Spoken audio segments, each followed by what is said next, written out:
is Suachurang here with Shareena, Prasad, Yes. and David, Monteith. My favorite people right in the office here.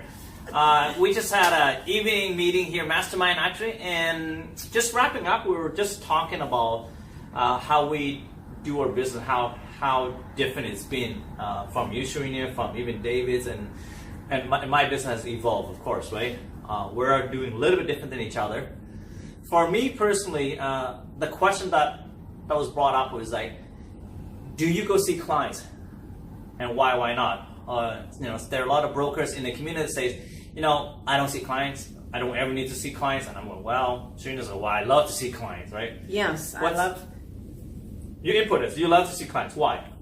I love the personal connection. Okay. I like to be in front of them. Okay. Answer all their questions. Okay. Teach them. Okay. How about you? What's your take on it right now? Right now, I probably meet with 1 in 10 of my clients, physically meet them. Okay. I talk to each and every one of them over the telephone. Yeah. But to actually physically meet with them, it's about 1 in 10. Okay. So very, very similar to my numbers, roughly, 1 in 20 probably, and for that matter. It's because our business is quite different. I do strictly commercial, and a lot of my clients are business owner, and I give them the options. Hey, would you prefer meeting me in my office, or would you prefer to do everything on the internet, like by Zoom or by Skype? And they're like, well, that's a great idea. How does it work? It's like George Jetson kind of thing with a FaceTime thing. And they like that. But you, on the other hand, because you work with more residential clients and you see them more often, right? Yes, I do. I work on residential and also on private clients. Yeah. So they like that personal connection. Okay. Actually, I have known them for more than 10 years, but they still want to meet me in person. Wow. To close the deals. So. Yeah.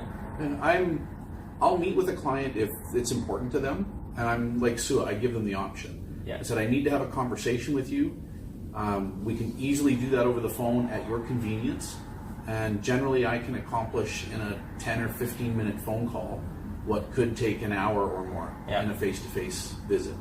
I just find it much more efficient to do that meeting over the phone or by Zoom if that's what they like. So here's the other question is, playing devil's advocate, and what's the reason for not seeing the client?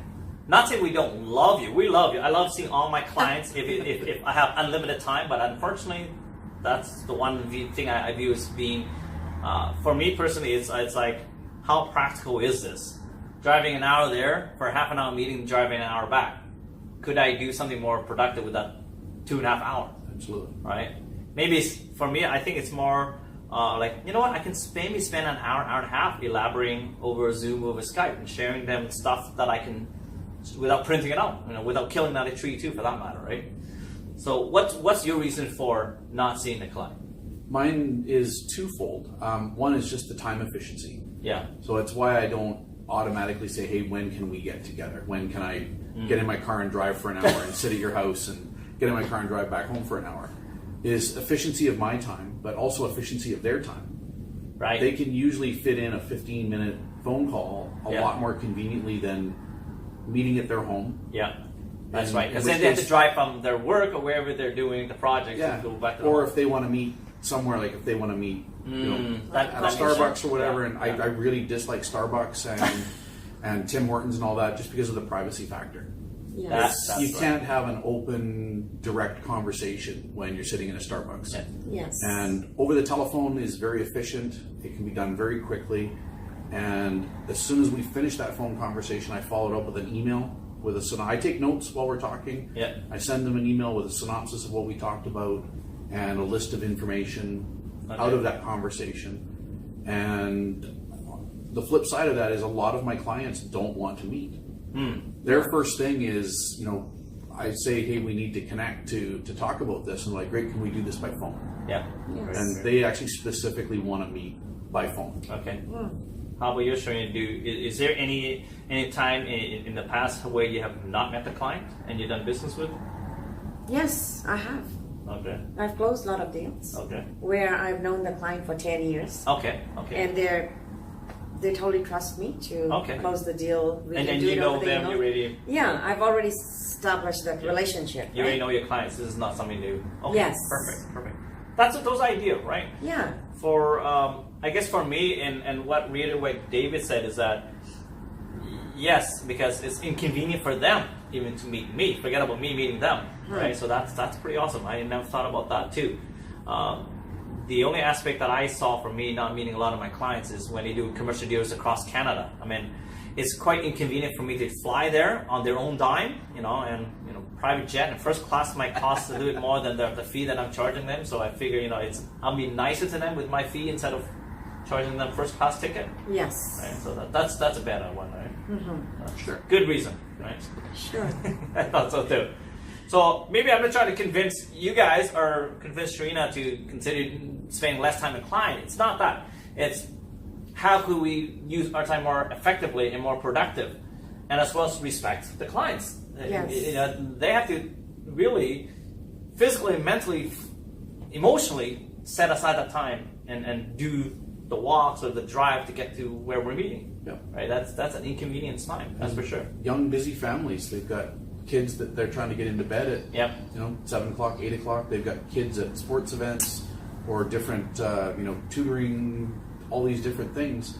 I've had conversations with clients where one spouse is at home taking care of a kid and the other spouse is driving one of the kids to soccer practice or hockey practice, and we've had a three-way conversation on the phone That is awesome. Technology. that didn't require them to change their schedule at all, and Yeah. I totally go off what the client's direction is. If the client says, hey, I want to get together with you, I'm more than willing to do that, but I don't push for it. Something that I want to share. Yep. For me, like having these personal meetings, Yep. I was able to do about 100 appointments this year Wow. just by personal connection Okay. and them referring me to other Okay. family members, Good. right? Good. And within the community. Yeah. So that's what has worked for me. My database, Yeah. it's grown by 100 new clients. Good for you. Wow, Right. that's impressive. Whatever works, right? Okay, guys. Hopefully you learned something from this video. We all have different ways of doing business. At the end of the day, it's whatever works for you, works for Yes. you, right? Eventually, everybody's situation may change and evolve. Like mine has evolved over the years. At the beginning, I was more like Shareena, where I spent a lot of my time meeting clients at their house. Yeah. And then eventually, most of the clients that come to my office, and there is something to do about that too as well. Maybe we discuss that in the next video. Yeah. Okay. Yes. Thanks, guys. If you like it, click like and comment below if you have any questions, and we'll maybe answer your question in the next future videos. Take care. Take And see you care. guys at the top. Bye.